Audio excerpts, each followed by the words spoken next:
Ministério Público Federal a nomes de políticos de vários partidos, como PT, PMDB, PP e PSDB. Todos citados em depoimentos de acordos de delação premiada feitos pelo ex-diretor da Petrobras, Paulo Roberto Costa, e pelo doleiro Alberto Youssef.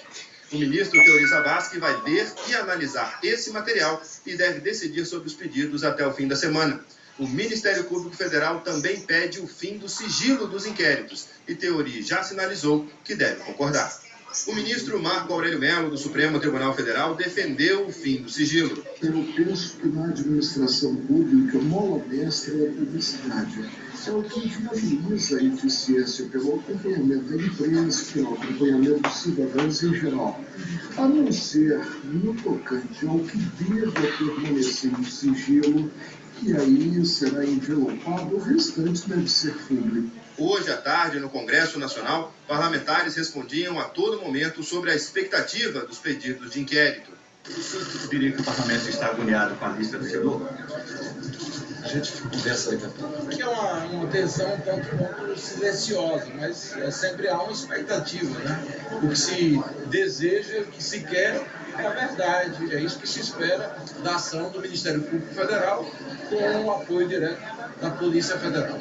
Antes mesmo do Supremo divulgar os nomes da lista de políticos, o senador Ciro Nogueira, do PP do Piauí, afirmou numa rede social da internet que renunciará ao mandato se surgir qualquer prova objetiva contra ele. Ontem à noite, o Procurador-Geral da República conversou com um grupo de manifestantes que fazia uma vigília em frente ao Ministério Público Federal. Vamos trabalhar com tranquilidade, com equilíbrio, e quem tiver que pagar, vai pagar.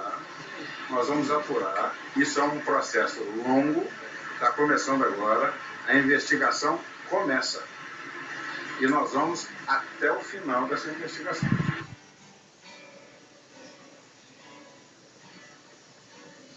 Boa noite, falamos agora ao vivo do Supremo Tribunal Federal, que acaba de confirmar a chegada da lista de Janot. Essa lista, apresentada pelo Procurador-Geral da República, foi protocolada exatamente às 8 horas e 11 minutos no gabinete do ministro Teori Zavascki, relator dos processos da Operação Lava Jato aqui no Supremo.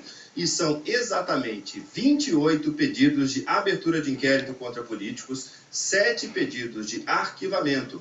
Ao todo, a lista traz o nome de 54 investigados, entre eles políticos de vários partidos, como PT, PMDB, PP e PSDB, e também pessoas que não têm foro privilegiado, mas foram citadas nas delações por Paulo Roberto Costa e o doleiro Alberto Youssef. A expectativa agora é pela decisão do ministro Teori Zavascki. Ele vai ler todo esse material e decidir se aceita ou não os pedidos de abertura de inquérito feitos pelo Ministério Público e também sobre o fim do sigilo, também pedido pelo Procurador-Geral Rodrigo Janot. Se o ministro decidir pelo fim dos sigilos, o que ele já sinalizou que fará, serão então conhecidos os nomes e as suspeitas que recaem sobre esses políticos. E agora pode começar uma nova etapa da investigação. Com a autorização do Supremo, o Ministério Público Federal pode pedir novas diligências em busca de novas provas, como quebras de sigilo bancário. E a expectativa dos investigadores é que possam surgir novos nomes de políticos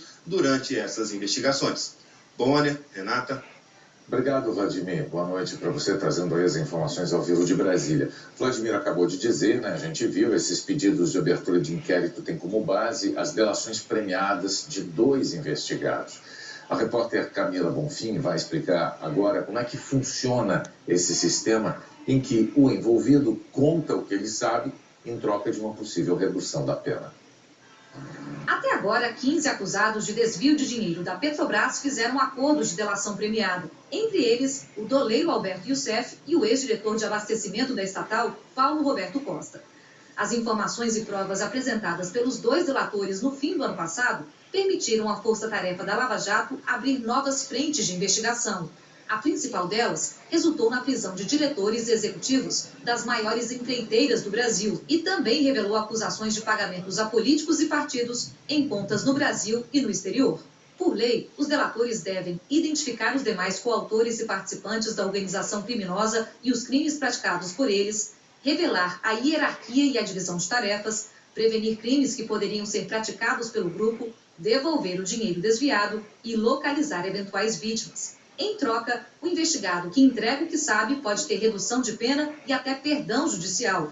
Há também a previsão de outros benefícios, como prisão domiciliar até a sentença, como é o caso do ex-diretor Paulo Roberto Costa. A delação só é aceita se o delator apresentar dados novos, além do que a investigação já apontou. Segundo o Ministério Público, a colaboração pode trazer informações a que os investigadores nunca teriam acesso ou demorariam tempo demais para receber. Entre elas, o caminho percorrido em desvios de dinheiro. Um dos procuradores da Força Tarefa da Lava Jato diz que o benefício concedido ao delator aumenta se ele fornecer caminhos para que a polícia e o Ministério Público encontrem provas. Quanto mais provas, maior o benefício. Quanto melhor a colaboração, maior serão os benefícios também.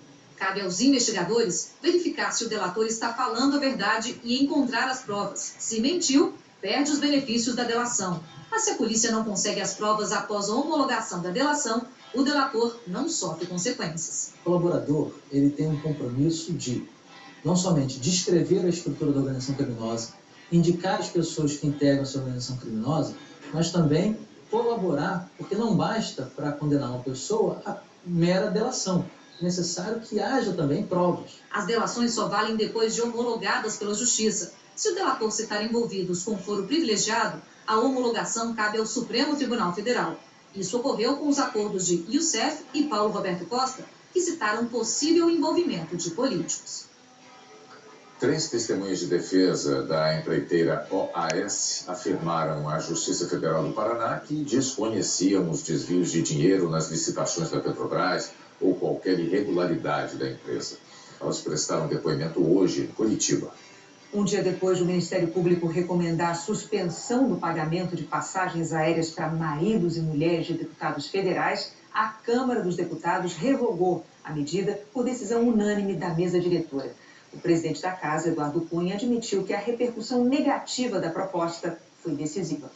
A juíza Adverside Abreu, da 20ª Vara Federal de Brasília, determinou que o italiano Cesare Battisti seja deportado para o México ou para a França, que são países por onde ele passou antes de fugir da Itália para o Brasil. A juíza afirma que Battisti está em situação irregular aqui no Brasil porque foi condenado por assassinatos na Itália e não poderia ter obtido visto de permanência aqui. Em 2010, o então presidente Lula negou a extradição de Battisti, que tinha sido autorizada pelo Supremo Tribunal Federal. O advogado do italiano ainda pode recorrer contra essa decisão de hoje.